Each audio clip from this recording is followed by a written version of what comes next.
सबसे पहले लोगों को ये प्रॉब्लम होती है कि आखिर इतने सारे सोर्सेज हैं, we have lots of sources, लेकिन जो है हम कितना पढ़ें और क्या छोड़ें और क्या हम पढ़ें, राइट? सो मेरा सबसे पहला आपको ये सजेशन रहेगा फॉर द फर्स्ट अटेम्प्टर्स, जिनका पहला ये अटेम्प्ट है, तो सबसे पहले आप जो है अपना जो कोर फाउंडेशन होता है ना, जो कि एनसीईआरटी और स्कूल बुक्स में रहता है, उसको सबसे पहले क्लियर कीजिए, क्योंकि I am assuring you about this thing कि बहुत सारे जो क्वेश्चंस है ना वो आपके एनसीईआरटी से बनते हैं, बहुत सारे, specially from your geography and from your history part, you will be getting lots of question, सीधा एनसीईआरटी की जो लाइन है वो उठकर आपके एग्जाम पेपर में शो अप हो जाएगी।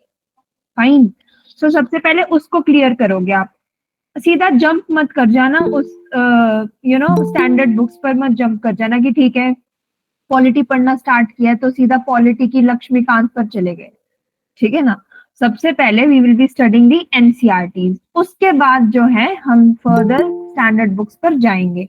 तो मैं आपको एक एक करके सारे सब्जेक्ट्स की जो किताबें मैंने पढ़ी थी वो मैं आपको बताती हूँ। ओके, सो हिस्ट्री के लिए सबसे पहले एंशिएंट हिस्ट्री के लिए मैंने जो थी एनसीईआरटी पढ़ी थी, एनसीईआरटी, ओल्ड एनसीईआरटी पढ़ी थी मैंने इनिशियली, लेकिन बाद में जैसे पेपर डायनेमिक हो रहा था तो क्योंकि मेरा 5 साल का लंबा प्रिपरेशन का फेज था तो मैंने इवेंचुअली जो है न्यू एनसीईआरटी भी पढ़ ली थी ताकि कुछ इशू ना रहे, ठीक है? तो न्यू एनसीईआरटी में से क्वेश्चन अब बन रहे हैं तो प्लीज उसको भी पढ़ लेना, लेकिन एनसीईआरटी डेफिनेटली पढ़ना। मिडीवियल इंडिया के लिए भी मैंने एनसीईआरटी ही पढ़ी थी, दैट्स ऑल, उसके अलावा मैंने कोई स्टैंडर्ड बुक नहीं पढ़ी, ठीक है? Now coming to modern India, modern India के लिए मैंने जो है एक स्टैंडर्ड बुक फॉलो की थी, वो थी स्पेक्ट्रम। फाइन, आई थिंक ये सबको मालूम होगा, सब लोग स्पेक्ट्रम पढ़ते हैं, बट यस, स्पेक्ट्रम को आप क्या कीजिए, देखो स्पेक्ट्रम एक बल्कि बुक है, मोटी किताब है, राइट? और उसको आप कितनी बार रिवाइज कर लोगे अगर आप उस किताब को ही पढ़ोगे? तो आप एक काम कीजिएगा, आप ना शॉर्ट नोट्स बना लीजिएगा, ठीक है? क्रोनोलॉजी के हिसाब से जो जो चीजें रिक्वायर्ड है उसके आप शॉर्ट नोट्स बनाना, ऑलराइट? वो बहुत हेल्पफुल था, जैसे मैंने शॉर्ट नोट्स बनाए थे तो मैं उसको ना मल्टीपल टाइम्स रिवाइज कर सकती थी, क्योंकि हिस्ट्री में क्या है, आपको डेट्स याद नहीं होती, इवेंट्स याद नहीं होते, शॉर्ट नोट्स इज मतलब रिक्वायरमेंट, नेसेसिटी है वो वहां पर, एक बार पढ़ने के बाद नोट्स बना लेना। नाउ एक बहुत ही वेरिएबल एस्पेक्ट है, वो है आर्ट एंड कल्चर, ठीक है? आर्ट एंड कल्चर जो है उस सेक्टर में क्या है कि कुछ भी रैंडम क्वेश्चंस पूछे जा सकते हैं, तो ज्यादा अपना टाइम वेस्ट मत करना, ठीक है? आर्ट एंड कल्चर में मैं आपको बता देती हूँ how you can hit the basic question, जैसे कुछ बहुत ही स्पेसिफिक चीजें जहां से क्वेश्चन पूछे जाते हैं, जैसे कि temple architecture, okay? Next is painting, fine, जिसमें फोक पेंटिंग बहुत इंपॉर्टेंट है। Next is dance and music, इसको कर लेना, स्पेशली द फोक और क्लासिकल पार्ट जो है, जैसे क्लासिकल म्यूजिक है, क्लासिकल डांस है, ठीक है? इसको कर लेना, राइट? अवार्ड्स हैं, अवार्ड्स एंड रिकॉग्निशन के कभी कभी क्वेश्चन पूछ लेते कि भारत रत्न जो है वो कौन से साल में आया था, एंड ऑल ऐसे करके। तो हाँ, स्कल्पचर जो है दैट्स फाइन। लिटरेचर में से क्वेश्चन पूछे जाते हैं, बट लिटरेचर इज लाइक आप कितना ही याद कर लोगे, तो जितना आप लोगों ने मतलब थोड़ा बहुत आपको पता है बुक से या करंट अफेयर के किसी बुकलेट से, उतना याद करो। लिटरेचर और बाकी आर्ट एंड कल्चर की चीजों के पीछे ज्यादा मत भागना, क्योंकि प्रॉब्लम रहेगी उसमें, ठीक है ना? टाइम वेस्ट भी होगा।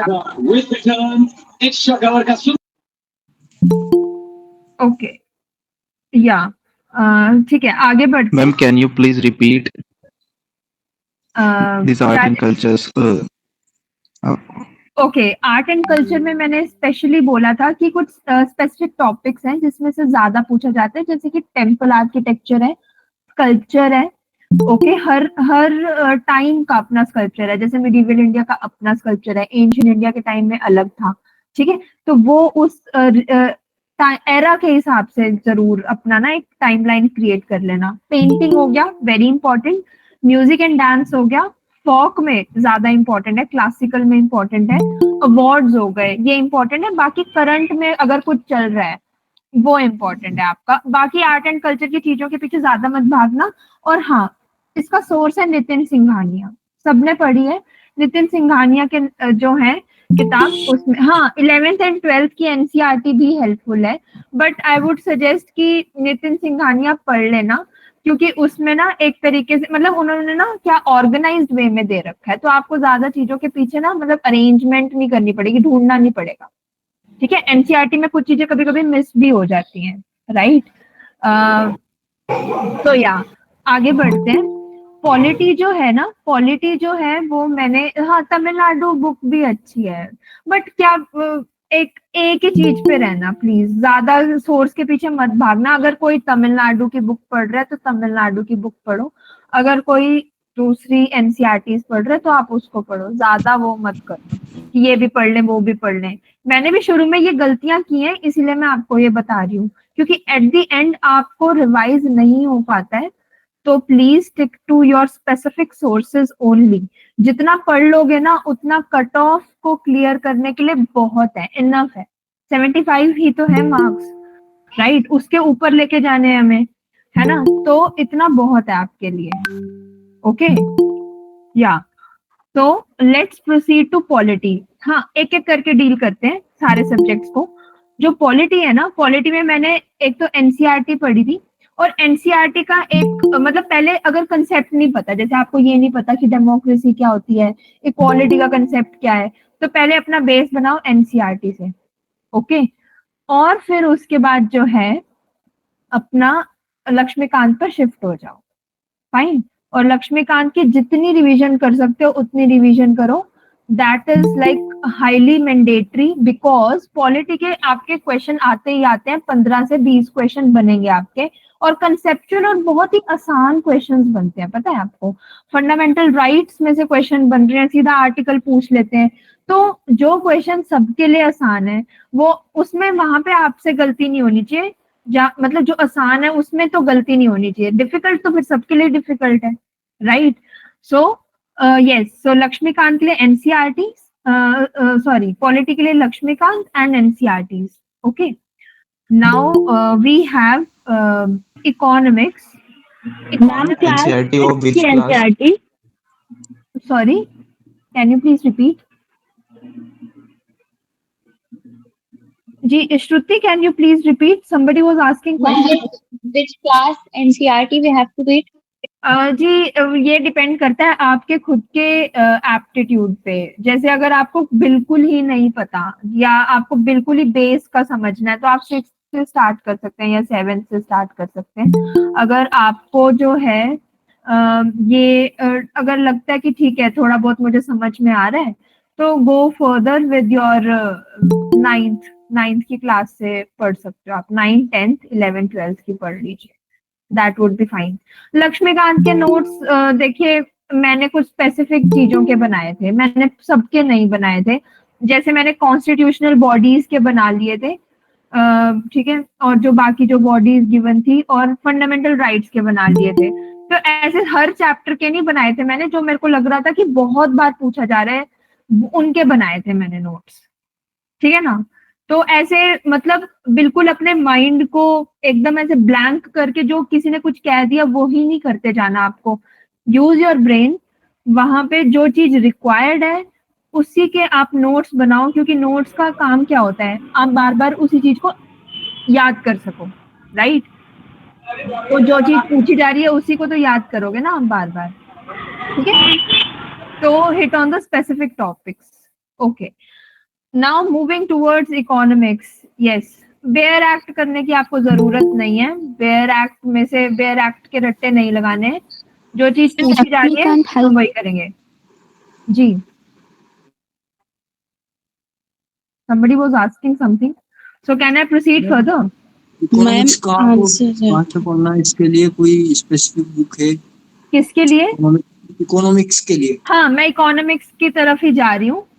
इकोनॉमिक्स के लिए देखिए, अगर आपको बिल्कुल बेस समझना है, ठीक है, तो उसके लिए मृणाल की जो इकोनॉमिक्स है ना, ऑल्दो वो बहुत ही थिक है, ठीक है, बट उसमें क्या है, आपको ना वो उन्होंने ना बहुत ही आसान तरीके से समझा रखा है एवरीथिंग। तो आपको ऐसा नहीं है कि आपको पेज 1 से लेके लास्ट पेज तक पढ़ना है। वही मैं आपको कह रही हूँ, just stick to the things which are actually been asked.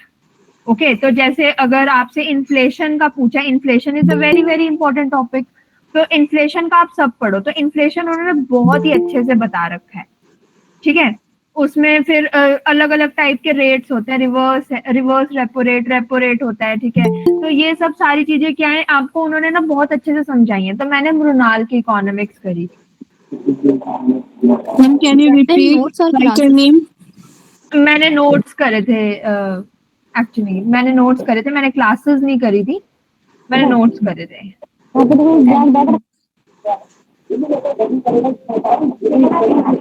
Sorry, आपकी आवाज क्लियर नहीं है, जो भी question. Ma'am mains answer writing कैसे करेंगे? We are moving towards mains. Firstly, let's complete what's in the prelims. Okay, so एक एक करके चलते हैं। Fine. Ma'am, can you repeat? Hello, Write your ma'am. name. Ma'am तो देखिए, फिर उस दिन की तरह आप लोग कर रहे हो, मैं आपको रिमूव कर दूंगा या म्यूट कर दूंगा। Let ma'am complete this session. Last में आप लोग को 10-15 मिनट्स मिलेगा क्वेश्चन के लिए, आप नोट कर लो, ठीक है। बीच में कोई डिस्टर्ब ना करे मैम को। Ma'am go ahead. Okay, fine. So polity हो गया, इकोनॉमिक्स हो गया। देखिए आईआर से जो क्वेश्चंस हैं वो स्पेसिफिकली आते हैं जो आपके करंट अफेयर्स हैं। आईआर में आपको इधर उधर ज्यादा ना स्टैटिक में भटकने की जरूरत नहीं है कि पहले 2 साल पहले क्या हुआ था। तो जो बिल्कुल करंट में चल रहा है ना आईआर का, इंटरनेशनल रिलेशन का, वो आप जो विजन आईएएस की जो मैगजीन होती है ना उससे कर लीजिए। That would be more than enough, उससे ज्यादा आपको कुछ करने की जरूरत नहीं है। Okay, next moving towards very important section of geography. See geography is again very analytical subject, ठीक है ना। तो ज्योग्राफी के आपके जो कंसेप्ट है ना वो बहुत कोर में करेक्ट होने चाहिए। तो वो जो आपका जो कंसेप्ट है वो एनसीईआरटी डेवलप करेगी। Please focus on NCERT for your geography and for your gap filling. कि अच्छा ये सब तो कंसेप्ट बना लिए, अब कुछ क्वेश्चंस हैं जो कि फैक्चुअल होते हैं, ठीक है, पूछ लिए जाते हैं। जैसे सॉइल्स के बारे में पूछ लिया जाता है ना, और रिवर्स के बारे में पूछ लिया जाता है। तो ये कहाँ से करें? So there is one website that is PMFIAS करके है, ठीक है। आप वहां पर जो है ना बहुत ही अच्छे से दे रखे हैं नोट्स, वो कर लीजिए, ठीक है। वेजिटेशन भी दे रखा है, यस। तो आप वहां से कर लीजिए। ये मैंने Ma'am, पढ़ा please था, देखिए repeat website name. PMFIAS, okay, all right. जो आप ये जो कह रहे हो ना ITCZ के टॉपिक में हमें इशू हो रहा है, तो वो सब एनसीईआरटी में है। आप कोई भी अगर आपको किसी पर्टिकुलर टॉपिक में इशू हो रहा है ना, तो यूट्यूब पे बहुत सारी ऐसी ऐसी वीडियोस हैं जहाँ पे आप आराम से चीजों को समझ सकते हो। जैसे स्टडी IQ है, वहां पर आप समझ सकते हो। तो ये तो छोटे कंसेप्ट। जी मैम प्रीलिम्स के लिए कौन सा टेस्ट सीरीज लगाएं? जी मैंने विजन IAS का लगाया था, उसके अलावा मैंने फॉरम का लगाया था। विजन IAS इज मैंडेटरी, उनकी क्वालिटी बहुत अच्छी है, बहुत अच्छी है। तो और पेपर के हिसाब से आती है, प्रीलिम्स के हिसाब से, तो आप वहां से कर लीजिए। Forum IAS is also fine. Apart from that Drishti के भी सही है, ठीक है। तो 2-3 ले लीजिए। प्लीज परचेज मत कर लेना वहां पर जाके किसी इंस्टीट्यूट की। आपके पास जो वो होती है ना, मतलब ऐसे मॉक उनके इंस्टीट्यूट में मत परचेज कर लेना। आपके पास फोटो कॉपीज होती हैं, वो वाली फोटो कॉपीज लेकर आओ करोल बाग से, ORN से, जहां से भी, और अपने घर पे बैठ के लगा लीजिए वो, ठीक है। That would be fine. Ma'am geography का वास्ट सिलेबस, मैप वगैरह जो है, एटलस नोट, वो सब मैं वहीं पर ही आ रही हूँ। देखो ज्योग्राफी में ना एक सेक्शन है जो बहुत ज्यादा इम्पोर्टेंट है, that is your mapping section. Mapping is something जो कहीं से भी पूछा जा सकता है। तो my very very this would be a humble request to everyone, please अपने पास जो है एटलस रखिए, मैप्स रखिए अपने रूम में, और उन मैप्स को टाइम टू टाइम देखते रहिए, ठीक है। जैसे मैं आपको अपना बता देती हूँ कि मैं क्या करती थी। मैं रात को सोने से पहले एटलीस्ट 15 to 20 मिनट्स किसी एक पर्टिकुलर कॉन्टिनेंट पे, जैसे मैंने एक पर्टिकुलर वीक में एक पर्टिकुलर कॉन्टिनेंट रख रखा था कि इस वीक मैं जो है अफ्रीका के मैप को जो है स्टडी करूंगी। तो I use to watch that map continuously कि ये वाला कंट्री अच्छा इधर पड़ रहा है, ओके ये वाला कंट्री इसके बाजू में है, कि नाइजर इधर है, नाइजीरिया इधर है, चैड उसके बाजू में है, इजिप्ट जो है उस तरफ पड़ रहा है, वेस्ट एशिया की तरफ पड़ रहा है, मोरक्को जो है इस तरफ है, रेंजेस जो है ठीक है, एटलस की जो रेंजेस हैं वो कितने कंट्रीज में जा रही हैं। So keep a particular week for a particular continent, ये मैंने किया था, ठीक है। बट ये एक्सरसाइज तो आपको करनी ही पड़ेगी, that you have to be very very observant maps को लेके। मैप्स को देखते रहो, आपको मालूम होना चाहिए कि कौन सी जगह कहाँ पे लोकेटेड है। और उसके अलावा दूसरी चीज है कि ऐसे तो बहुत कुछ है करने के लिए, तो फिर अब किस चीज को देखें और किस चीज को छोड़ें। तो दूसरी चीज ये है कि यूपीएससी का पैटर्न है कि वो कुछ चीजें पूछती है, जैसे कि वो रेंजेस पूछती है कि ये पर्टिकुलर रेंज ऐसे दे देंगे कि ये ऐसे रेंजेस दे देंगे, ए पार्ट में, बी पार्ट में दे देंगे कंट्री, फिर आपको मैच करने पड़ेंगे ऑप्शन। ये भी दे सकते हैं, या फिर वो दे सकते हैं जैसे कि पोर्ट्स दे सकते हैं, पोर्ट्स, ठीक है, कि वेरी इंपॉर्टेंट पोर्ट्स, अलग अलग देशों के अलग अलग इंपॉर्टेंट पोर्ट्स हैं, ये याद कर लेना प्लीज आप लोग, ठीक है। So just have look on the previous year question papers और चिन्हित करिए इन सब जगहों में से कि कौन सी चीज आपके लिए इंपॉर्टेंट है और कौन सी आप छोड़ सकते हो। फाइन, तो ये आपको जो है टास्क करना पड़ेगा आपके लिए, ताकि आपके फ्यूचर में आपको रिवीजन करने में दिक्कत ना हो। Am I clear? Yes, ma'am. Please go ahead. जी, हेलो मैम। या हाय। जी मैम, मेरा क्वेश्चन जामिया आरसीए को लेकर है। मैम मेरा हिस्ट्री और ज्योग्राफी कंप्लीट है, बट और Okay, we are not dealing with Jamia RCA questions, so let's follow the prelims thing only. So science and tech पर थी मैं। साइंस एंड टेक के लिए हम जो है सिर्फ और सिर्फ जो आपकी करंट अफेयर की बुकलेट है उसको फॉलो करेंगे। सो विजन आईएएस ही मैंने पढ़ा था, उसके अलावा मैंने कोई और करंट अफेयर की बुकलेट नहीं पढ़ी। Yes, PT 365। Alright, that's enough for this thing. या हाय मैम, अगर प्रीलिम्स की तैयारी है और मेंस की नहीं है तो प्रीलिम्स देना चाहिए? दैट्स योर कॉल कंप्लीटली, लेकिन अगर मैं आपकी जगह होती तो मैं नहीं देती, क्योंकि मैंने लिया है क्योंकि देखिए जी देखिए मैं आपको ना प्रैक्टिकल आंसर दूंगी इसमें। देखिए अपना अटेम्प्ट वेस्ट करने का कोई सेंस नहीं होता फर्स्टली, ठीक है, कि दे के देख लेते हैं। अगर इतना ही कैजुअली लोगे आप एग्जाम को तो प्रॉब्लम होगी ना फर्स्टली आपके लिए। दूसरी चीज ये है कि जब भी आप तैयारी कर रहे हो इसकी एक साल पहले कि आपको अगले साल का देना है, तो आप इंटीग्रेटेड अप्रोच से ही तैयारी करोगे। आप ये नहीं कि पहले प्रीलिम्स कर लिया, प्रीलिम्स हो जाएगा उसके बाद देखेंगे मेंस में क्या होता है। भाई अगर प्रीलिम्स इसका एक तरीके का एक बहुत बड़ा बैरियर है ना, तो मेंस पहाड़ की तरह है, ठीक है। ये चीज मैं मेंस में डिस्कस करने वाली हूँ, जब मैं आंसर राइटिंग पर आऊंगी ना, तो I will discuss this thing with you, that what kind of problems I faced at that time, ठीक है। सो मैं आपको बताऊंगी, पर ये मेरा सजेशन है, रेस्ट इट्स योर कॉल। मतलब ये मेरा सजेशन भी नहीं है आपको, ये मैं अपने लिए करती, ठीक है ना। सो अगर आपका सिलेबस कंप्लीट नहीं है, क्योंकि मेंस का सिलेबस ही बहुत ज्यादा है, ऑप्शनल भी है उसमें साथ के साथ, एथिक्स अपने आप में एक बहुत बड़ा सब्जेक्ट है। ओके मैम, इस लड़की का मैगजीन पढ़ सकते हैं? किसकी मैगजीन पढ़ सकते हैं?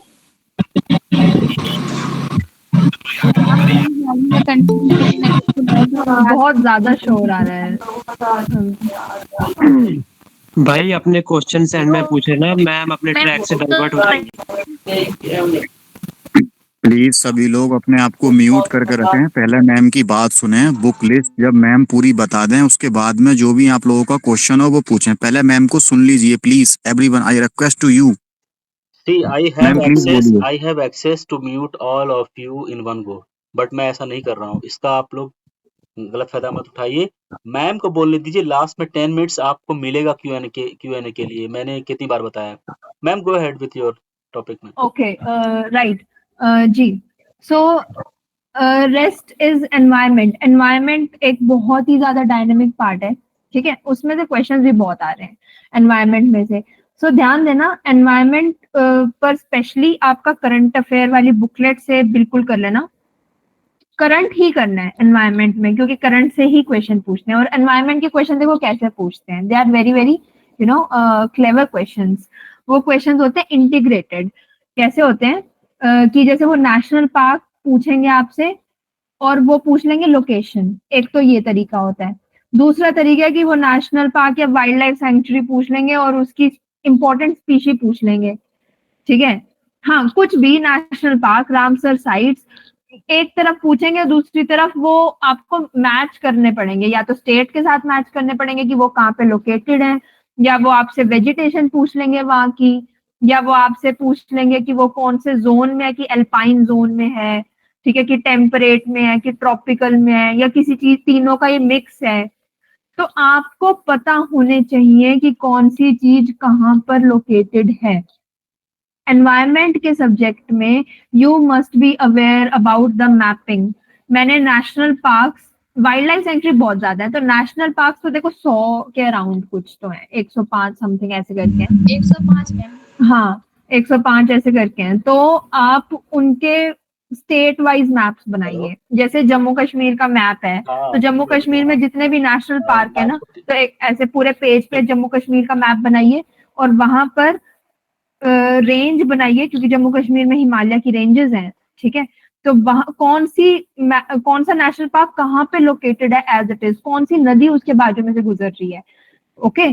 क्योंकि कभी कभी यूपीएससी कैसे क्वेश्चन पूछता है कि आप अरेंज करिए नेशनल पार्क को नॉर्थ टू साउथ से या वेस्ट टू ईस्ट से। जब आपने उनको लोकेट ही नहीं कर रखा तो आपको पता कैसे चलेगा कि कौन सी चीज किधर है, ठीक है ना। ओके, तो mapping is very very important.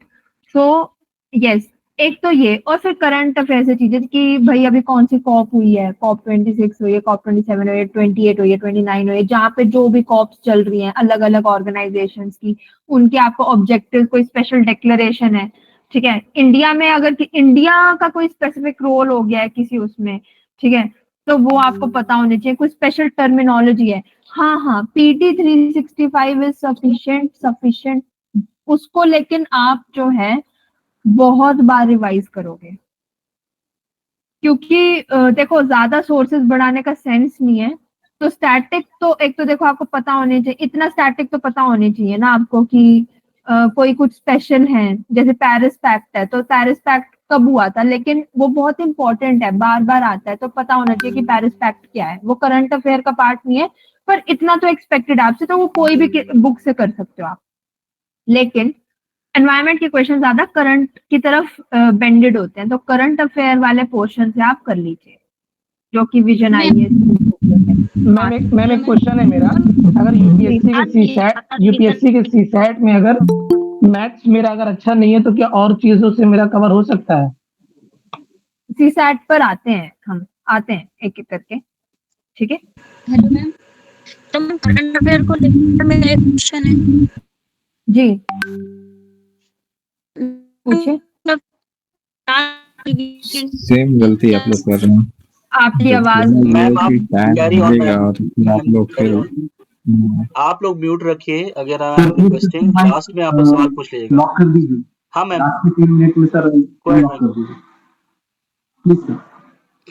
Okay, आगे बढ़ते हैं। So now we are moving to CSAT. भाई देखो, सीसैट जो है एक ऐसी चीज है जो मेरे को भी प्रॉब्लम कर रही थी मेरे शुरू के 2 अटेम्प्ट्स में। इस बार मैं बता देती हूँ आपको, मेरे 75 मार्क्स आए हैं सीसैट में, तो इस बार भी कोई ऐसे महान नंबर नहीं आए हैं मेरे, ठीक है। क्योंकि सीसैट जो था बहुत ही अनप्रिडिक्टेबल था। बट यस, आपको इतना ही करना है कि आपको 33% लेने हैं, फाइन। आपको उसके उसके ऊपर ही जाना है, आपको 67 के ऊपर ही जाने हैं, दैट्स ऑल। आपको वहां पे तीर नहीं मारना है कोई महान। तो बस इस पे ध्यान रखिए कि इस तरफ कैसे आए अब सी सैट में जिनको प्रॉब्लम है। मेरी भी यही अप्रोच थी। सी सैट को मैंने शुरू शुरू में बहुत हल्के में दिया था कि इतने मार्क्स तो हर कोई ले लेता है तो मैं भी ले लूंगी, पर ये मेरा सबसे बड़ी गलती थी, ठीक है, क्योंकि वहां पर जाकर इतना ज्यादा प्रेशर होता है आपके ऊपर। साथ ही साथ ये भी है कि आपने सुबह जो है जीएस का पेपर दिया है, ठीक है, फिर बीच में गैप रहता है आपके, फिर आपका पेपर होता है, तो ये, और वो भी गर्मियों के टाइम में, तो ये अपने आप में चैलेंज है भाई, ठीक है। तो just prepare your mind about this thing कि चीजें इतनी आसान नहीं होंगी मेरे लिए, तो मेरे को जो है स्ट्रांग रहना है सबसे पहले।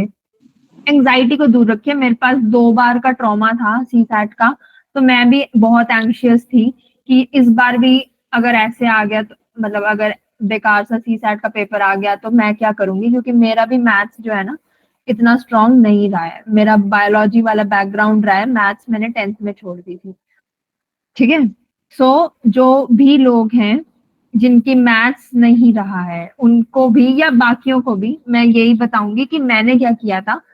देखिए, पहले मैंने क्या किया था, मैंने बहुत सारी किताबें खरीद ली एज यूजुअल, जैसे ये भी खरीद लिया, सी सैट की कोई भी गाइड आ रही है, 5-6 किताबें ले ली, पर आप पढ़ोगे कितना? तो बेस तो उनसे भी नहीं क्लियर हो रहा था, क्योंकि उसमें क्या थे, क्वेश्चंस थे और आंसर्स थे, पर मेरा एक बेस होता है ना कि मैथमेटिकल एबिलिटी है भाई इस चीज को सॉल्व करने की, वो डेवलप नहीं हो रही थी। तो उसके लिए मैंने क्या किया था, I went back to your 9th class. 9th class की जो मैथ्स की किताबें होती हैं, ठीक है, उसमें RS अग्रवाल या फिर RD शर्मा, कोई भी दोनों में से आप उठा लो, और उसके मैंने जो है क्वेश्चन सॉल्व करे थे प्रॉपरली।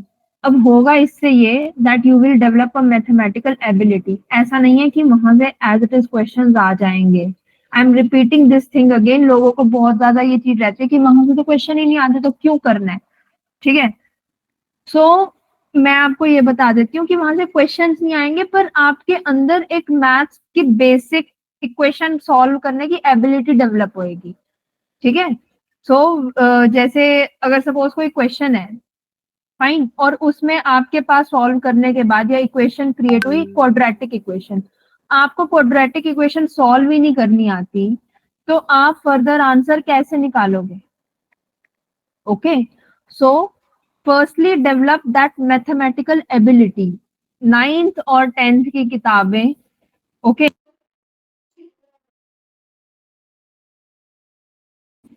या 9th, या hello, good evening. Current affair के लिए कौन सा न्यूज़पेपर फॉलो करना चाहिए? द हिंदू का। Hello, good evening ma'am. Ma'am मेरा एक क्वेश्चन था। 1 second, late me complete the thing, फिर आप क्वेश्चन पूछ लेना अपने। मैम अभी सी सेट कर रही है, इसके बाद आंसर राइटिंग बताएंगी, उसके बाद क्वेश्चन आंसर का सेशन चलेगा। तो let her complete CSAT first, उसके बाद जस्ट आंसर गिव राइटिंग मी बात करेंगे, 10 मिनट्स, उसके बाद आप 10 मिनट और दे दीजिए मेरे को, फिर उसके बाद आप जो है, या प्लीज गो अहेड मैम। या okay, so okay fine, yes, so where was I was talking about the maths. Yeah, so I was talking about the maths. तो मैथ्स में फिर मैंने ये किया था। अब यूपीएससी के पैटर्न में ये देखा गया कि उन्होंने परमुटेशन कॉम्बिनेशन के क्वेश्चन पूछ लिए थे, तो पीएनसी के क्वेश्चन जो है 11th में इंट्रोड्यूस होते हैं। So maybe there are chances कि इस बार भी आ जाएं, आ भी सकते हैं, नहीं भी आ सकते, आपको नहीं पता। तो प्लीज 11th की पीएनसी प्लीज करके जाना, बेसिक तो पता होने चाहिए आपको उसके। तो एनसीईआरटी प्लीज सॉल्व कर लेना 11th की, ठीक है। अगर किसी को इसमें प्रॉब्लम आ रही है तो there are many YouTube videos जहाँ पे बहुत ही आसान तरीके से समझा रखी हैं चीजें। आप कोई भी चैनल से वो कर सकते हो, देख सकते हो वीडियोस। मैंने भी यही किया था, मैं सीरियसली बता रही हूँ आपको, क्योंकि मेरे माइंड में भी सिमिलर डाउट्स थे। बट वही है, आपको थोड़ा सा तो देखनी पड़ेगी ना चीजें कि ठीक है। नाउ बैलेंस बना के रखना है हमें, स्ट्रैटेजाइज योर थिंग्स, अकॉर्डिंगली मैंने सोचा था कि मैं 55 क्वेश्चंस करूंगी। प्लीज टारगेट लेके जाना 50+ क्वेश्चंस का, क्योंकि इससे नीचे में क्या होता है कि देयर आर चांसेस कि आप इधर भी आ सकते हो और इस तरफ भी रह सकते हो, मतलब आपका क्लियर भी हो सकता है और नहीं भी हो सकता, तो बड़ा रिस्की रहता है। तो 50+ में लेके जाना अपने क्वेश्चंस को जब आप सॉल्व करो, फर्स्टली। दूसरी चीज ये है कि जिन लोगों को इंग्लिश में प्रॉब्लम है, कॉम्प्रिहेंशन वाले सेगमेंट में प्रॉब्लम है, आपको लगता है आप नहीं कर सकते, please bend towards maths and reasoning, क्योंकि वहां पे फिक्स्ड है, आपका आंसर आएगा तो वो सटीक है। अगर आपको आंसर आता है वो सटीक है तो वो सही होगा, वो गलत नहीं हो सकता अगर आपने आंसर निकाला है। पर कॉम्प्रिहेंशन थोड़ा डाइसी रह जाता है, ठीक है। PNC is permutation and combination, okay या सो वो कॉम्प्रिहेंशन ना थोड़ा डाइसी रह जाता है चीजें, कि अगर आपकी इंग्लिश अगर थोड़ी सी भी वीक है तो प्रॉब्लम होती है। और साथ में उसका जो हिंदी ट्रांसलेशन होता है ना, कभी कभी क्या होता है सिमिलर नहीं होता टू योर इंग्लिश वर्जन, तो एक वो भी बच्चे कंप्लेन करते हैं कि ये क्या है, समझ में नहीं आ रहा है, ठीक है। सो कॉम्प्रिहेंशन मैंने कैसे प्रिपेयर किया था, मैंने जो है ऑफ कोर्स न्यूज़पेपर्स पे आप लोग जो है बहुत ही ज्यादा फोकस्ड रहिए। न्यूज़पेपर्स की कटिंग्स जो होती है ना, न्यूज़पेपर्स की जो एडिटोरियल्स होते हैं ना, उसी में से ही कहीं ना कहीं से यूपीएससी जो है क्वेश्चन बनाती है कॉम्प्रिहेंशन के। और ऑब्जर्वेंट रहिए when you are that reading that comprehension there ना, वहां पे ऑब्जर्व करिए कि आखिरकार पैसेज में पूछा क्या है, क्या बताना चाह रहा है, क्योंकि पैसेज शुरू कहीं से होता है और उसका जो मुद्दा होता है ना, रियल जो क्वेश्चन पूछा जाता है वो कुछ और होता है, तो हम क्या करते हैं वहां पे स्टक हो जाते हैं, ठीक है। सो अपने दिमाग को ना खुला रखना, अवेयर रखना, ओके। असर्शन रीजनिंग वाले क्वेश्चंस भी जो है ना वो भी बहुत ज्यादा पूछे जाते हैं। सिलोजिज्म जो एक करके है, वो आप जो है किसी भी क्या नाम है YouTube की वीडियो से सीख सकते हो। मैंने वही किया था, YouTube की वीडियो से सिलोजिज्म का सीखा था, क्योंकि उसमें से क्वेश्चंस आते ही आते हैं। तो यस, नाउ अब मैं ये बोलूंगी आपको कि choose your comfort zone. Reasoning अगर आपका कंफर्ट जोन है तो उसमें पहले जाइए, मैथ्स है तो उसमें पहले जाइए, लेकिन अटेम्प्ट सारे करना, सारी चीजें, मतलब जैसे कॉम्प्रिहेंशन को पूरा मत छोड़ देना कि ये तो हम करेंगे ही नहीं, तो ऐसे मत करना। आसान कॉम्प्रिहेंशन भी आता है, ओके। मैथ्स के पोर्शन में अगर कमजोर है, अगर उसको पूरा निगलेक्ट करते हैं और पोर्शन अगर पूरा करते हैं तो क्या उससे हो जाएगा? नहीं, पूरा निगलेक्ट मत कीजिए। सारे क्वेश्चन थोड़ी ना बहुत ज्यादा मुश्किल होंगे, आप डरिए मत। देखिए सबसे पहले तो ना इस डर को बाहर निकालिए, ठीक है, क्योंकि इस बार जो है ना सीसैट सबसे टफ था, और मेरे लिए तो सीसैट में सिलेक्शन नहीं हो रहा था मेरा, बट फियर को उस समय आपको लड़ना पड़ेगा अपने फियर से, क्योंकि this is costing you your life, this is costing you your energy. सिर्फ आपकी नहीं, आपके परिवारजन की भी है आपके साथ, ठीक है। आप थोड़ा सा ना हौसला रखो, ठीक है। फियर एंजाइटी को दूर कर दो अपनी तरफ से, गिव योर 100%। तो आप जब एग्जाम में जा रहे हो ना, give your heart and soul to it. बाद में जो होगा देखा जाएगा, पर उस समय नहीं डरना है कि अब क्या होगा, ठीक है। And practice lot of मॉक्स। मैं जैसे प्रीलिम्स का ये मैंने बता दिया आपको, तो मैं आपको ये बोलूंगी कि अपार्ट फ्रॉम रिवीजन, देखिए रिवीजन का अपना सेगमेंट रखना अपने पूरे रूटीन में, उसके अलावा आप जो है ना मॉक जरूर लगाना। जैसे जीएस के कम नहीं तो मतलब 50 तो लगा ही लेना, क्योंकि उससे क्या होता है आपको अंदाजा बैठता है। जैसे मैंने 75 के अराउंड लगाए थे, कई लोग 100 लगा लेते, मतलब आपकी जितनी कैपेसिटी है उतनी। मैम एक चीज ये पूछना था, जैसे हम खूब अच्छा से पढ़ लेते, मतलब जैसे सारी चीजें हमको पता है, लेकिन जब मॉक लगाने बैठते हैं फिर मॉक में मैम क्वेश्चन एक भी आते नहीं है, मतलब जो पढ़ा है मतलब ऐसा लगता है कि कहाँ से क्वेश्चन, मतलब मॉक में कहाँ से आ रहे हैं क्वेश्चन, मतलब और ऐसा लगता है पढ़ा तो सब है, लेकिन मॉक में जब जाते हैं तो मॉक में क्वेश्चन को अटेम्प्ट ही नहीं होते हैं। रेलेवेंट जगह की मॉक लगाइए प्लीज आप। जैसे कुछ कोचिंग इंस्टीट्यूट है वो कहीं से भी सवाल पूछते हैं, पर वो यूपीएससी में नहीं आता, आप इस चीज को समझिए। यूपीएससी में वो ही चीजें आती हैं। मैम सबसे अच्छा मॉक किस कोचिंग का है, कुछ बता सकती हैं? विजन आईएएस का है। ठीक है विजन आईएएस का। जी। ओके उसके अलावा आप दृष्टि आईएएस का भी लगा सकते हो, फोरम का भी लगा सकते हो। ये 3 मैं आपको बता रही हूँ, बाकी इट्स योर चॉइस। ठीक है ना, पर विजन के डेफिनेटली लगाना, क्योंकि विजन के बहुत क्लोज रहते हैं to your pattern of UPSC. और yes, one more thing, UPSC के प्रीवियस ईयर क्वेश्चन जरूर लगा लेना, और कुछ लगाओ या ना लगाओ, यूपीएससी के प्रीवियस ईयर क्वेश्चन में से एज इट इज क्वेश्चन पूछे जा रहे हैं। कभी कभी पुराने सालों के क्वेश्चन मतलब प्रीलिम्स में आ गए हैं, ठीक है, या तो मतलब क्वेश्चन बदल के या एज इट इज भी पूछ लिए हैं कुछ। तो मतलब मेरे को एग्जैक्टली क्वेश्चन याद नहीं आ रहा है, पर मैंने ऐसे देखा था कि एज इट इज क्वेश्चन आ गया पिछले साल का। तो previous year question paper please लगा के जाना, very that is very very important. और सेम गोस मैम मिनिमम किस ईयर से लगाए हम, मतलब 10 साल के तो लगाइए, पिछले 10 साल के लगा लीजिए, 13 से लगा लीजिए। 2013 से। हाँ, पढ़ाने वाले हैं किसी सीरीज पर। आपकी आवाज क्लियर नहीं है, प्लीज फिर से रिपीट कीजिए। Hello ma'am. जी हेलो जी मैम, मेरे क्वेश्चन है, मुझे बहुत परेशानी रहती है उस क्वेश्चन को लेकर। जी बोलिए। क्वेश्चन ये है, जैसे जब मेरा ग्रेजुएशन हुआ तो मेरा फाइनल ईयर का जब रिजल्ट आया ग्रेजुएशन का, तो मैम मेरा 3 मार्क्स से रह गया था उसमें। अच्छा। तो उसमें ये हुआ कि मुझे 3 मार्क्स की ग्रेस मिल गई थी फिर। अच्छा ठीक है। तो उसके तहत सर मेरा रिजल्ट तो आ गया है, लेकिन क्या मुझे यूपीएससी में इसमें परेशानी होगी या इसका कोई ऐसा इशू नहीं होगा? होना तो नहीं चाहिए, पर आप अगर आपका रिजल्ट वैसे रुका तो नहीं है ना, तो नहीं, रिजल्ट नहीं रुका मैम, डिग्री भी आ गई, रिजल्ट भी आ गया, मार्कशीट भी आ गई। ठीक है ना, ठीक है फिर तो। और मेरे को नहीं लगता कि होगी, पर फिर भी अगर आपको डबल श्योर होना है तो आप यूपीएससी को सीधा कॉल कर सकते हैं।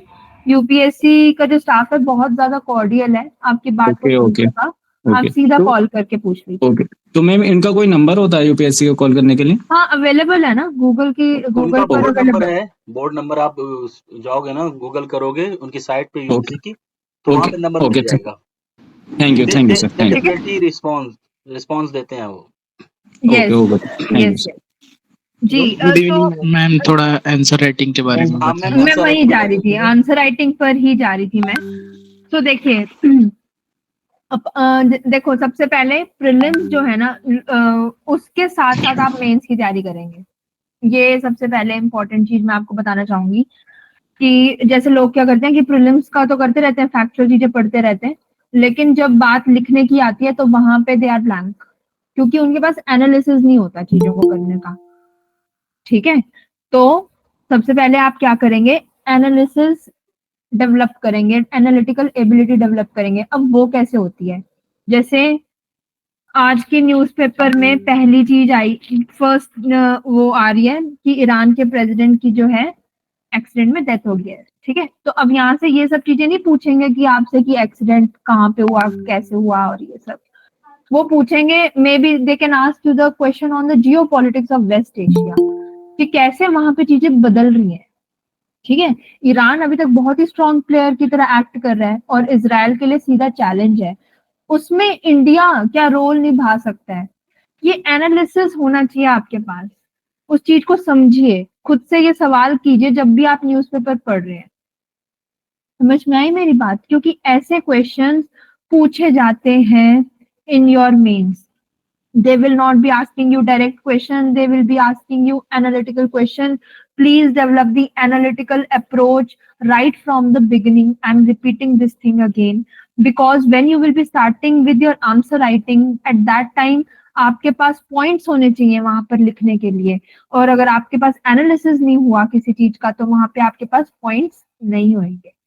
ठीक है, और that is the biggest challenge, क्योंकि सबसे बड़ा चैलेंज है टाइम। जैसे अगर मैं आपको आधा घंटा दूं किसी चीज को करने के लिए, तो आई थिंक कोई भी कर लेगा जो कि तैयारी कर रहा है इसकी। इतना तो पढ़ रहे हो ना आप सब, तो कर लोगे।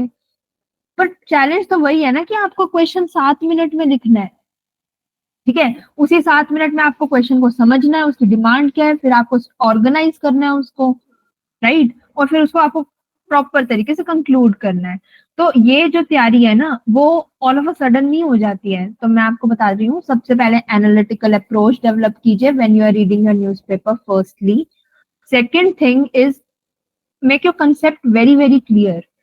जो आपकी जो कोर कंसेप्ट है ना वो गलत नहीं होने चाहिए। जैसे मैं आपको एक एग्जांपल देती हूँ, एल नीनो है, एल नीनो का ईयर अभी चल रहा है, मतलब ऐसे बोल रहे हैं कि एल नीनो का इम्पैक्ट आ रहा है, जो इतनी हीट वेव आ रही है और ये सब है, ठीक है।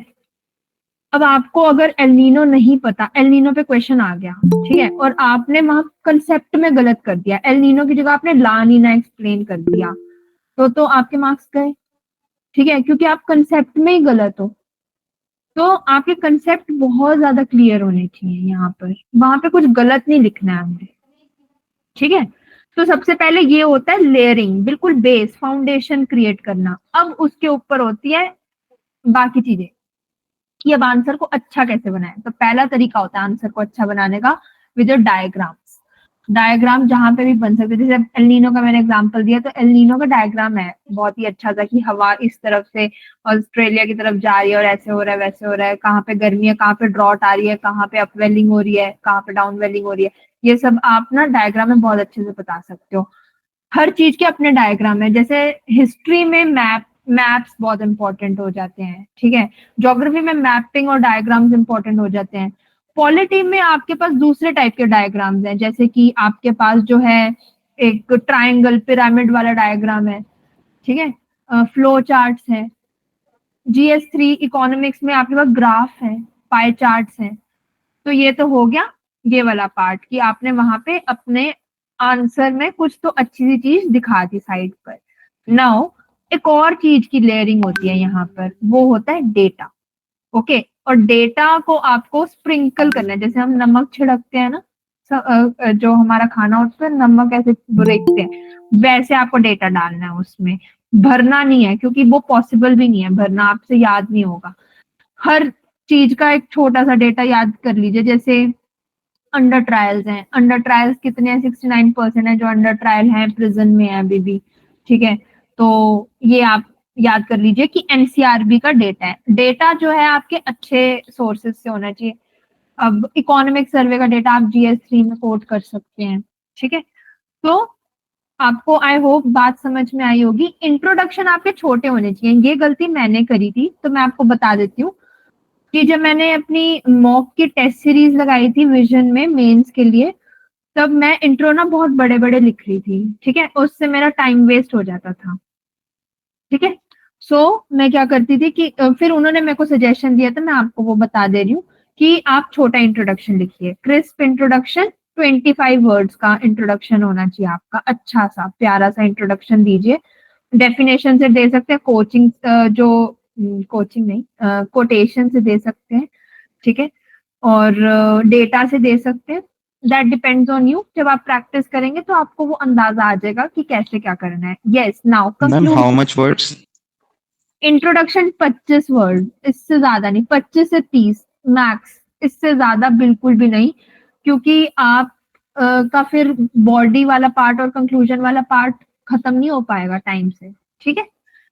तो और देखो हर चीज के मार्क्स होते हैं, इंट्रो के अपने मार्क्स हैं, बॉडी के अपने और कंक्लूजन के अपने मार्क्स होते हैं, फाइन। मैम क्या आपने कोचिंग की थी कि सेल्फ स्टडी से प्रैक्टिस किया है? जी मैंने सेल्फ स्टडी की थी, कोचिंग मैंने नहीं ली थी। ये विजन के मैंने मॉक टेस्ट दिए थे, मतलब जब मेंस थे ना उससे पहले टेस्ट सीरीज लेते हैं ना वो, तो उसको मैंने ज्वाइन किया था। हेलो मैम, ऑनेस्टली ऐसे बहुत कंफ्यूजन होता है चूज करने में। पहले मैं कंप्लीट कर लूं फिर हम डिस्कस करते हैं। प्लीज आप अपने क्वेश्चंस नोट डाउन कर लीजिए, नहीं तो हम ना ट्रैक से हट जाएंगे, ठीक है, मेरे माइंड से चीजें निकल जाएंगी। सो या let me complete. Alisha, allow me to complete, उसके बाद you can have the question. या सो मैं ये कह रही थी that conclusion is very very important. कोई भी चीज है, जैसे specially in the part of society या पॉलिटी, बॉडी बता दे फिर कंक्लूजन। मैं बॉडी पर आ रही हूँ, पर conclusion is more, I think more important. या मैं बॉडी पर आ रही हूँ, वेट। सो कंक्लूजन को पहले मैं एंड कर देती हूँ। दैट कंक्लूजन आपका पॉजिटिव नोट पर एंड होना चाहिए फर्स्टली, ठीक है। तो आप वहां पे ना कुछ स्पेशल चीजें यूज कर सकते हैं, जैसे प्रधानमंत्री की कुछ टैगलाइंस हैं, है ना, दैट विकसित भारत है, बहुत ज्यादा चल रहा है, ठीक है, टू अटेन विकसित भारत बाय 2047, जैसे ये एग्जाम्पल है। ऐसे बहुत सारी टैगलाइंस है जो गवर्नमेंट या प्रधानमंत्री यूज करते हैं, आप उसको अपने कंक्लूजन में यूज कर सकते हैं, ठीक है। पॉजिटिव नोट पर एंड करना लेकिन हमेशा अपने कंक्लूजन को। Okay, now coming to body part. Body में आप जो है चीजों को मोनोटोनस नहीं बनाएंगे, आप अपने आइडियाज को क्लियरली प्रेजेंट करेंगे। जैसे आप किसी चीज को ऐसे खोल के रख देते हैं ना, डायसेक्ट कर दो अपने आंसर को। अब डायसेक्शन कैसे करना है उस आंसर का, जैसे सोसाइटी का कोई पार्ट, सोसाइटी में हम विमेन की एम्पावरमेंट की बात कर रहे हैं कि विमेन का जो रोल है ना सोसाइटी में बहुत ही अभी लोअर लेवल पर जा रहा है, एम्पावरमेंट कुछ खास दिख नहीं रही है, जैसे ये बात करते हैं, ठीक है। तो आप सबसे उसमें क्वेश्चन की डिमांड क्या, सपोज क्वेश्चन में इम्पैक्ट पूछा है विमेन के ऊपर, तो आप उसमें इम्पैक्ट बताइए कि उसके पॉलिटिकल इम्पैक्ट्स कुछ हो सकते हैं, उसके सोशल इम्पैक्ट्स कुछ हो सकते हैं, इकोनॉमिक इम्पैक्ट्स कुछ हो सकते हैं, ठीक है। दूसरा, क्या पता उसमें रीजंस पूछो, फिर रीजंस को बाइफरकेट कर दीजिए, अलग अलग रीजंस हो सकते हैं, और पॉइंटर्स में लिखिए शॉर्ट पॉइंट्स, बट आपके सारे पॉइंट्स अपने आप में यूनिक होने चाहिए। और एक और चीज है, जैसे आप कोई भी पॉइंट डाल रहे हैं ना, कोई भी पॉइंट है, कोशिश कीजिए कि उसको सप्लीमेंट कीजिए विद सम एग्जांपल और with some data if possible, ठीक है। मतलब एक आधे पॉइंट में आप कहीं पे डेटा दे दो तो उससे क्या होता है कि ऐसे लगता है कि आपने जनरलिस्टिक आंसर नहीं लिखा, आप कोई चीज मतलब सोच समझ के लिख रहे हो। वहां पे कुछ टर्मिनोलॉजी यूज कर सकते हो, जैसे कि फीमेल्स के जो टॉपिक आते हैं ना यूजुअली उसमें एक वर्ड यूज होता है, ग्लास सीलिंग इफेक्ट यूज होता है एक वर्ड, ठीक है। तो ये वर्ड आप यूज कर सकते हो अपने आंसर में, उससे क्या आता है इम्पैक्ट पड़ता है कि यस आपने कम शब्दों में सही बात को पकड़ लिया। बात समझे? तो बॉडी की डिमांड, बॉडी आप लिखोगे इस हिसाब से जो डिमांड है क्वेश्चन की, फाइन। और उसके बियॉन्ड आपको नहीं जाना है, फालतू चीजें नहीं लिखनी है, क्योंकि आपके पास वर्ड लिमिट है, एंड वर्ड लिमिट मैनेज करना बहुत ज्यादा टास्क था, बहुत बड़ा टास्क रहता है, क्योंकि एट द एंड जब आप मेंस के पास आ जाते हो ना तो आपने इतना कुछ पढ़ लिया होता है दैट फिर आप ये सोच रहे होते हो कि आखिरकार हम लिखें कितना, मतलब आपने पढ़ा इतना है और आपको इतना सा लिखना है वहां पर, तो you have to prioritize what you have to write, और वो सब चीजें ना एकदम डायमंड होनी चाहिए जो आप लिखोगे अपने आंसर में, फिर फालतू चीजें नहीं लिखनी है, टू द पॉइंट आंसर होने चाहिए आपके जो आपको सीधा मार्क्स लेकर आए, ठीक है। आंसर राइटिंग में नाउ आंसर राइटिंग की ड्यूरेशन समझ लीजिए। आंसर राइटिंग की हेलो मैम। आपकी आवाज बहुत ज्यादा है मैम। ऐसे का प्रिपरेशन कब से स्टार्ट करना चाहिए? ऐसे का ओके, ऐसे को हम डिस्कस करते हैं। पहले मैं आपको ये बता देती हूँ आंसर राइटिंग आप कितना कीजिए। मैंने जो है अपने मेंस से कितने पहले, शायद 8 महीने पहले आंसर राइटिंग स्टार्ट की थी, अप्रोक्सीमेटली आई थिंक नवंबर दिसंबर में स्टार्ट की थी, दिसंबर की शुरुआत में स्टार्ट कर दी थी और तब तक करी थी जब तक अपना मेंस नहीं आ गया था। मेंस के आई थिंक 10 दिन पहले छोड़ी थी मैंने आंसर राइटिंग। फिर भी मैं आपको बता रही हूँ, ट्रस्ट मी, मैंने इतना लॉन्ग ड्यूरेशन लगातार आंसर राइटिंग करी थी, हर दिन 2 या 4 क्वेश्चन मैं करती थी, शुरू में 2 बाद में 4-5 क्वेश्चन करती थी। लेकिन वहां पे जब पेपर में आप बैठोगे ना तो मुझे उस समय भी प्रॉब्लम हुई थी, ठीक है, क्योंकि एग्जाम में जब आप बैठ के कोई काम कर रहे होते हो ना तो एक अलग लेवल का प्रेशर फील होता है, घर में कर रहे होते तो अलग, you are in chill mode, तो तब सही रहती हैं चीजें, तो आपको वो प्रेशर नहीं फील होता। तो मेरा कहने का मतलब है कि आपको बहुत ज्यादा आंसर राइटिंग को समय देना पड़ेगा। ये नहीं है कि आप मेन से 10 दिन पहले स्टार्ट करने लगोगे, आपके हाथ में वो फ्लेक्सिबिलिटी नहीं आएगी, हाथ दुखते हैं। मेन से पहले प्रैक्टिस करना, जो वो होती है ना स्माइली वाली बॉल होती है, येलो कलर की बॉल होती है, ठीक है, उससे अपने हाथ की ना प्रैक्टिस करना, मतलब उसको ऐसे प्रेस करना, तो यहाँ पे ना आपके जो है वो मसल्स डेवलप होंगे, स्पीड बढ़ती है, क्योंकि ये और ये दोनों का कॉम्बिनेशन चाहिए आंसर राइटिंग करने के लिए। दिमाग चल रहा है लेकिन हाथ स्लो है तो भी गए मार्क्स, हाथ चल रहा है लेकिन दिमाग स्लो है तो भी गए मार्क्स। ठीक है मैम मैम क्वेश्चंस मैम कहाँ से मतलब लाना है? ये प्रीवियस ईयर टेस्ट सीरीज के क्वेश्चन यूज करने हैं मेंस आंसर राइटिंग में? हाँ कर लीजिए, प्रीवियस ईयर कर लीजिए, बहुत ही अच्छे हैं। और अगर आपको फिर भी प्रॉब्लम होती है कि प्रीवियस ईयर पे सीधा जंप नहीं करना, थोड़ा आसान पे चले जाते हैं, तो इनसाइट्स वाले जो है ना, इनसाइट्स वाले अपने क्वेश्चंस डालते हैं हर दिन के। ठीक है,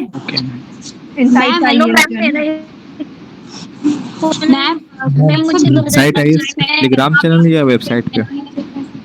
गूगल से आप निकाल लीजिए, गूगल पे मिल जाएगा। इनसाइट आईएएस की वेबसाइट आप लिंक करोगे ना गूगल पे, वो इनसाइट आईएएस उसमें लिख लीजिएगा ना गूगल पे कि इनसाइट आईएएस मेंस क्वेश्चंस, बस आ जाएंगे वो आपके सामने। So अब now it is Q&A session। भाई के करके क्वेश्चन पूछो, कुछ समझ में नहीं आ रहा है। आप लोग के पास सब बोल रहे हैं तो। Hello ma'am, excuse me, you have another 5-6 minutes। आप लोग लॉजिकल क्वेश्चन पूछिए, Q&A सेशन अब शुरू हो रहा है, एक एक करके पूछिए। Ma'am I have only one question. Practice करते थे ना hello ma'am, multiple time revision करने का। हाँ बोलिए।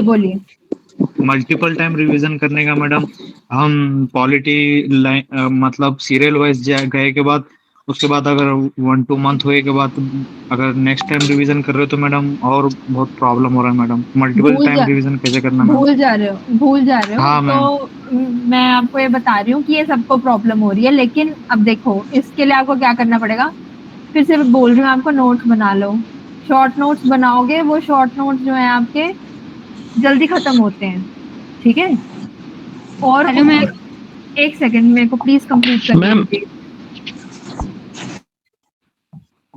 यस, तो शॉर्ट नोट्स बना लेना आपने, क्योंकि पहली रिवीजन जब आप करोगे तो शायद आपको 2 दिन लग जाए, लेकिन आने वाली जो रिवीजन होंगी ना आपकी, वो एक एक करके मतलब जल्दी हो जाएंगे। कि पहले 2 दिन लगे, फिर 1 दिन लगेगा, फिर 6 घंटे लगेंगे, फिर 1 घंटे में हो जाएगा आपका रिवीजन। समझ रहे हो आप मेरी बात? तो वो नोट्स से होता है, पूरी किताबें पढ़ोगे तो प्रॉब्लम होगी। मैम थोड़ी सुमन क्वेश्चन पूछिए। Ma'am hello, good evening ma'am. मेरा इस साल लेकिन मैं आरसी का फॉर्म भर चुका हूँ, तो आरसी सिलेक्शन के लिए अब मेरा सिर्फ आर्ट एंड कल्चर और मॉडर्न हिस्ट्री हुआ है। आरसी में एमसीक्यूज जीएस के लिए चांसेस बढ़ जाएं। देखिए, आरसी हो या कोई भी एग्जाम हो, आप किसी एक सब्जेक्ट पर निर्भर नहीं रह सकते। स्पेशली कुछ बहुत ज्यादा इंपॉर्टेंट सब्जेक्ट्स हैं, जैसे पॉलिटी है, ठीक है, इकोनॉमिक्स है, इन सबको तो आपको करना ही पड़ेगा ना। कोई देखिए, आप इस बात को समझिए, ये जो लोग ये सवाल पूछ रहे हैं ना कि ये कर लेते हैं, ये छोड़ दें, प्लीज इस चीज को समझिए कि देयर इज नो शॉर्टकट नहीं है, आपको मेहनत करनी पड़ेगी।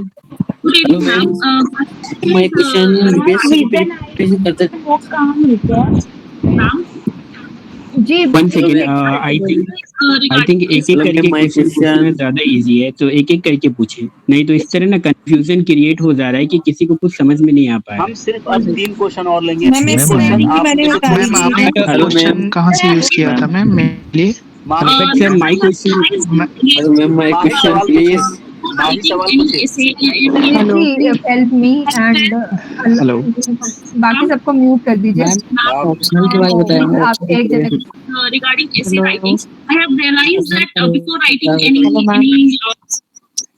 देखो ऐसे फायदा नहीं है। आप लोग एक साथ पूछोगे तो मैम को भी नहीं समझ में आएगा, आप भी नहीं समझ पाओगे, तो एक एक करके पूछिए। मैं बहुत देर से क्वेश्चन पूछने की कोशिश कर रही हूँ। हेलो, पूछिए, आप पूछिए। जी बोलिए। भैया मैम आईएएस हो चुकी है, मैम से एक एक करके क्वेश्चन पूछिए, नहीं तो कार्रवाई हो सकती है आप लोग के ऊपर। माही आप सवाल पूछिए, माही पांडे आप सवाल पूछिए।